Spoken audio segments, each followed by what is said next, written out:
Hi, this is Peter Wooding. Welcome to this week's Christian Weekly News. In this week's programme, as Christian Concern celebrates its 5th birthday, we'll be looking at a number of people and organisations seeking to do just what Christian Concern does, engage actively in public life.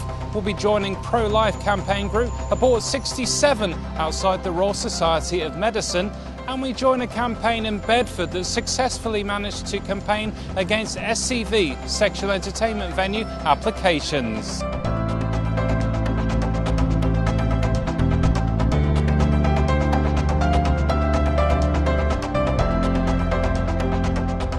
One of the campaign groups Christian Concern has worked closely alongside is that of Abort 67, a pro-life group.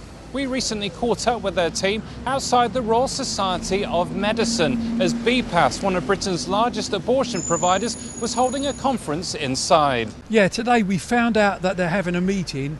It's called Abortion, Motherhood and the Medical Profession. And we thought this was a good opportunity to be here to hopefully to get Anne Ferrady, who heads BPAS, to at least engage with us. Because we've asked, what we want to do, we want a discussion, we want an open debate. And we said if she has a debate with us, we'll discuss what we want to do, and then we will stop going outside the clinics. But at the moment, there is information which is not given. So I had a list of questions to ask her, one of which was, are you prepared to tell the mother what the baby is before the abortion and after, so they see it? Because they're not shown it, then they make a decision but not based on information. So that's our real problem. So by coming here, it's been very good. I mean, I did see Anne Ferrady. I asked her to stop and talk, but she went straight in. So it's a very simple reason. That's why we're here. But I think once again, what we always find is people are always shocked when they actually see the images. They just don't understand. Or if I show them, say, a 12-week, what they call a fetus, I call it a baby, they're almost always surprised. So what we find with this work is that people see it, understand it, and then change their opinion. I don't know why there's such lack of knowledge on what a baby is. You know, they say, oh, I thought it was just a clump of cells or tissues. So I think what we're here, we're doing what we know best. We're just showing the truth. We don't say nothing. We let the images do the work. We're here at the Royal Society of Medicine because BPAS are holding a conference here called Abortion, Motherhood and the Medical Profession, completely run and organised by them, trying to give themselves a bit of credibility, we believe, by holding it here in this location. We know that they've seen abortion before, we know that a lot of people inside will have performed abortions, but we're here to expose the reality to the general public of the people who are inside, what they do for a living, how they make their money, what their business is all about. And we're here to show BPAS that what they're doing can't go hidden forever. It can't go unseen by the public. They can't keep operating in darkness and enjoying the privilege of being concealed by euphemisms and different language that they use to hide the reality of abortion. We're here to expose what they're really up to. The kind of response we get in London is far different from other places that are sort of even more liberal, like Brighton, where we will get a bit more hostility. People in London tend to be a bit more polite and quite happy to go about their business, but we get a lot more conversation here in London. People are far happier to stop and chat for a while, and we see a lot of changed minds here, and a lot of people from different backgrounds, like people from the Ministry of Defence have been really interesting to talk to recently outside Department of Health. But this spot here, we've only had sort of a small amount of hostility from people who work for BPAS, quite upset at the use of their logo on one of our banners and saying that the banners were disgusting, which we would hope that if they'd agree that that was the case, that they wouldn't be performing abortions anymore. But clearly people who are within the network of BPAS haven't seen the reality of abortion before either, so we're pleased to be here to expose it to them as well, hopefully draw some people out from their positions in BPAS to reveal the reality of abortion. I represent PACE, which is Post-Abortion Support for Women, and I stand with Abort 67 because I agree with what they say and what they do. I've had personal experience of abortion, and I was really not happy about having an abortion and felt that I didn't have other options. But it left me with dreadful consequences, both in terms of my personal life and for my family.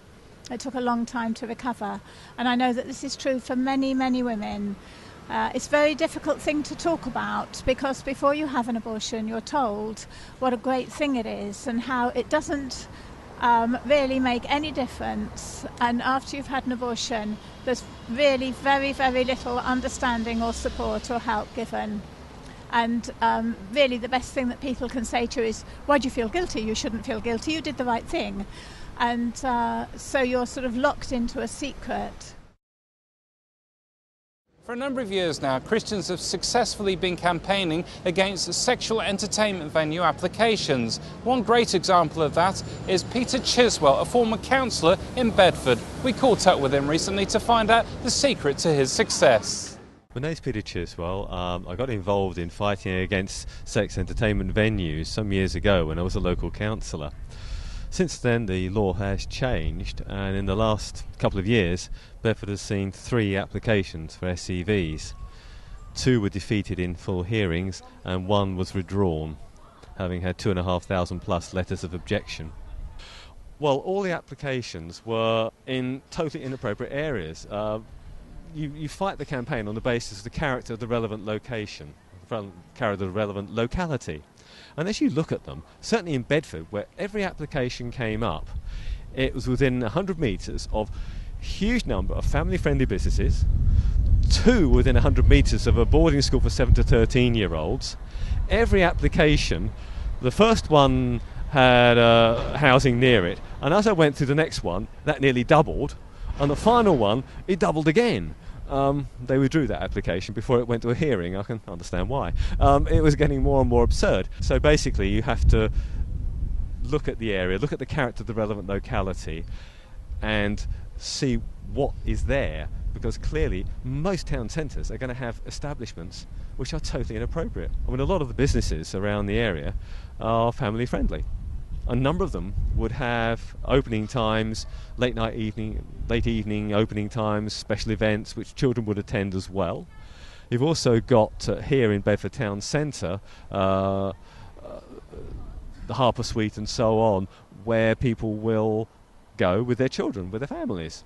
They would leave, and the leaving times would coincide with the opening of some of these clubs, the applications. So all in all, looking at community facilities, for example, businesses, schools and so on, every application was increasingly inappropriate. Looking at the hearings, again, legal advice is critical and legal representation is essential. They will have a lawyer with them. There will be a lawyer usually experienced in licensing matters, a specialist. So that is what's needed, and Christian Concern have been wonderful in supporting this campaign with providing a barrister, with a licensing specialist barrister who really knew his stuff, tackled the issues superbly. He provided a legal report prior to the hearing, every hearing. I did my photos and my map, measured the distances out within 100 metres of the club, and that was provided as well. Going to the hearing, the barrister representing me was able to make statements and provide legal argument in the hearing. I was able to make a 5 to 7 minute statement about the character of the relevant location, presenting some of the arguments I've already presented here today, among others, and you present a very strong case for really saying it really isn't appropriate. We can win. That's the encouragement I will give you. We can win these battles. If we go about it the right way, with the right support and getting the right information together, we can win these campaigns. It takes some work, it does take some input, but if you've got a few people helping you, it can be done. And to see a victory when you stop one of these clubs coming into your town centre, with all the problems that are associated with them, it's really an excellent feeling for everybody who has supported you during their campaign. The whole team of people, those who have helped you, those who have said yes, you can put the letters in their premises, yes, you can come and gather signatures wherever it might be. There's a general feeling across the community of, wow, this is great, we can actually win these battles. It can be done.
So as you've seen in this week's programme, some great examples of Christians in their communities successfully campaigning against things like the sexual entertainment venue applications. Christian Concern is celebrating 5 years this month of campaigning on issues like this. We spoke to some of the team to get their reflections on the impact and the highlights of the work of Christian Concern over the last 5 years.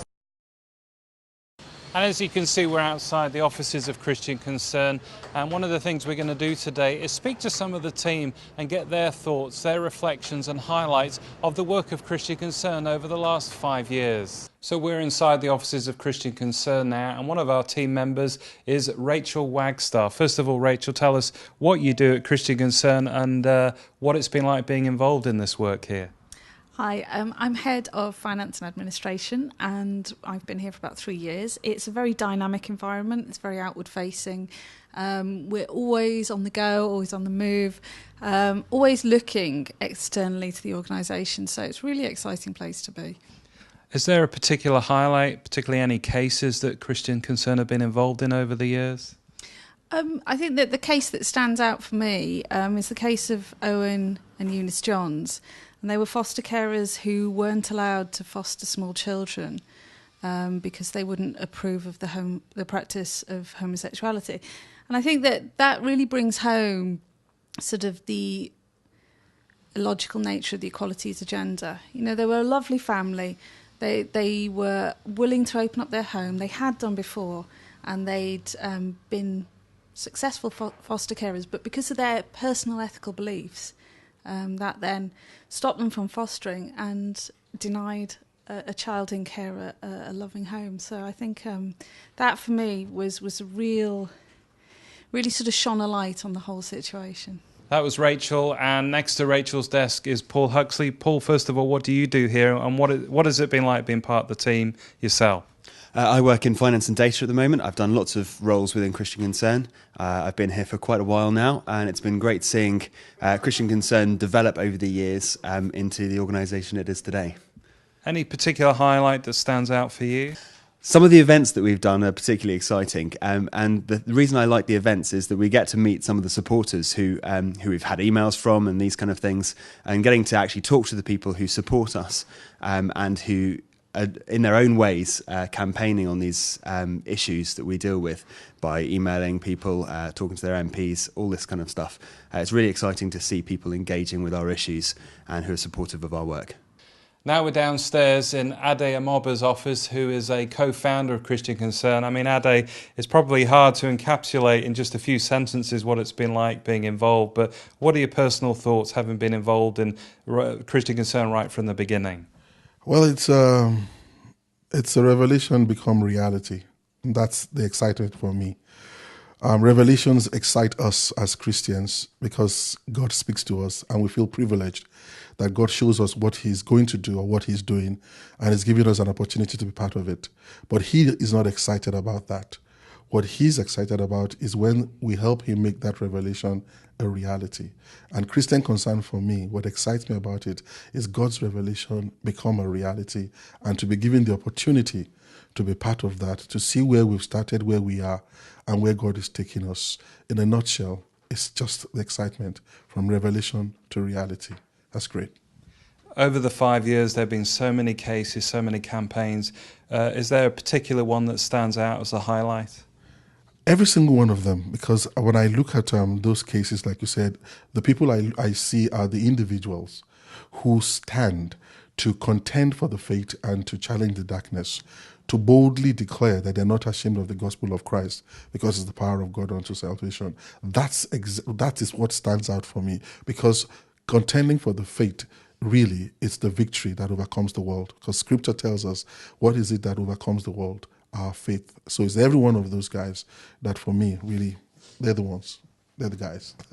We had the privilege of attending the Wilberforce Academy earlier this year, and something that Christian Concern have put on to get involved the next generation to speak about Christ in the public sphere and just to be not ashamed. And what we learnt was amazing. We learnt some great truths from the Word, and it really was life-changing. So we are the graduates of the Wilberforce Academy, and ever since the Wilberforce Academy, a few of us met up together to really get the next generation to stand up together and kind of proclaim the gospel of Jesus Christ across the nation, because it's extremely important to really carry on the great work that Christian Concern is doing. So we're here today strategically planning on an event that's happening on the 27th of July called Church Stand Up, but really focusing on the church really coming together, praying together, learning together and serving together. And it's called the Please campaign. So make sure you guys join us. At the moment, at Christian Concern offices and planning Church Stand Up, we really got some of these ideas after being inspired when we went to the Wilberforce Academy, where we heard lots of speakers from around the world and from Christian Concern talking about the issues that affect Christians in public life as well. We've been really inspired to join with other Christians to really make a change and influence society. And so that's why we're planning Church Stand Up. The whole idea is to gather young people from across London, Christians from across London, to pray together, learn together and serve together. We came up with a concept because we believe there's a great need in our society for the church to stand up. The aspect of Christian Concern that's been most significant for me is that it's really given me the power and the practical things to do to make a difference in the world, really, in the country. I had a burden to end abortion and kind of praying into it, but not knowing how to act to help it come to an end. And they work in conjunction with other organisations such as Abort 67, and we've been able to join with them, go out onto the streets to expose exactly the truth of what abortion is by showing the images. And yeah, it's just been really practical to be able to experience, to know that there are organisations out there that are working together to put a stop to things that are ungodly. Well, I'm here now with one of the latest members of the Christian Concern team, David Bennett, who is Head of Development. First of all, David, what have been your impressions being part of the work of Christian Concern? I think it's for 20 weeks now. That's right, and I feel a lot in common, I think, with Michelangelo.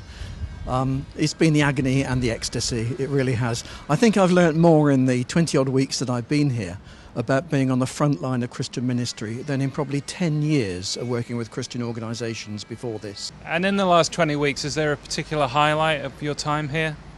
The same-sex marriage campaign has been a real highlight for me. It's been an absolute eye-opener as to what a small organisation like Christian Concern can do when it comes to bringing issues like this to the concern of the media.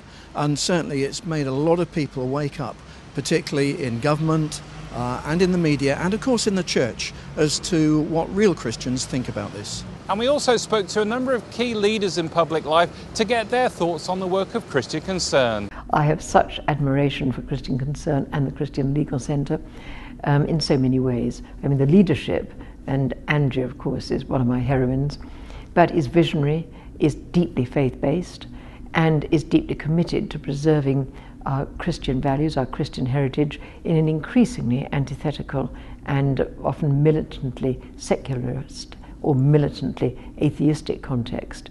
And the cases that they take up and defend so admirably are enormously important, emblematic cases of religious freedom, and particularly where that religious freedom is the attack on Christianity, which is, I think, increasingly causing concern in this country and must be resisted, because we are a Christian nation with a Judeo-Christian heritage, and I believe we have an obligation to pass on that heritage, that Judeo-Christian heritage, in its political, cultural and spiritual forms, undiminished, to our children and our grandchildren. And I think Christian Concern and the Christian Legal Centre are helping to hold those front lines for the nation. The Christian Legal Centre and the general work of Christian Concern, really one aim is behind it, and that is to make people aware of what is happening in our society. And the Christian Legal Centre, its particular occupation is to represent Christians who are in difficulty. It makes a real difference to me as an MP to have the support of organisations like the Christian Legal Centre and Christian Concern. They're doing a great job and they are deserving of our prayers and our support. I believe that Christian Concern is a prophetic voice that is speaking out for righteousness. And I would encourage and urge as many Christians to get involved with Christian Concern and support Christian Concern in the work that they are doing. It's a fantastic work. It's a thankless work. And I just want to encourage Andrea and the team as they press on in what they are doing. And I believe that as many more Christians get involved and support them, God's voice will be heard, especially in Parliament. Some great comments there from key leaders in public life. And I've been a friend and been involved in Christian Concern for several years, going back to my days in Christian radio at UCB, where I would regularly interview Andrea Williams. And I was always amazed at the ongoing work that Christian Concern was doing. So to have been working as part of the team over the last 7 months has been a real privilege. I think some of the highlights have been the European court cases when Christian Concern offices really turned into this major media hub with Sky News, BBC News, Al Jazeera, all broadcasting live from our studios. And also another highlight was filming Christian Concern and the national prayer gathering that took place outside Parliament during the debate on the same-sex marriage bill. It was a great demonstration of Christians standing together and standing up for marriage. And for many years now, Christian Concern has highlighted many issues, including that of ethical medical issues. And our friends at Christian Medical Fellowship have produced a great video on the story of Dr. Shirley Haywood and the work she does in Nepal. I'm Shirley Haywood. I'm a gynecologist and I work with the International Nepal Fellowship in Surkhet in Midwest Nepal for the last 9 years. I have the great joy that I work with government doctors, and I think that's fairly unusual in medical missions. And these doctors are thin on the ground, really. In the parts of Nepal where I work, there's plenty of doctors in Kathmandu, but there's not many out west because they have to work in an area where there's not good schools, where they can't have a good private practice, and it takes a hero really to work in those situations, and it's a real privilege to work with them. And I love that. I love being able to help them to do more than they could do. The people who are prepared to work there really want to help the people. So it's an opportunity to share what you believe, not only with the patients, but also with these wonderful doctors who want to help people but don't know Jesus. I think prayer is absolutely vital, and I'm very fortunate that I've got some friends who pray regularly. And I can remember one camp when I was absolutely exhausted and we still had a week or two to go, that I got a letter from an old lady who can't get out from her flat. And she just wrote to me, and it arrived on that day that I needed it, which said, I normally pray for you every day, but I don't know why, but I have to pray for you twice a day now. And that lifted me so much, you know, that I wasn't alone, and I am part of a team, and the team scattered over many countries and other parts of the world. I've often found myself working in situations where I don't feel I've got the skills to deal with it, or where I'm so tired, I just don't know what's going to happen next. But I've found the most important thing to remember is that God's put me there and He's responsible. And it's not my responsibility, the outcome. I'm just there to be obedient and to do what I can do, to do my best, and to leave the outcome to God.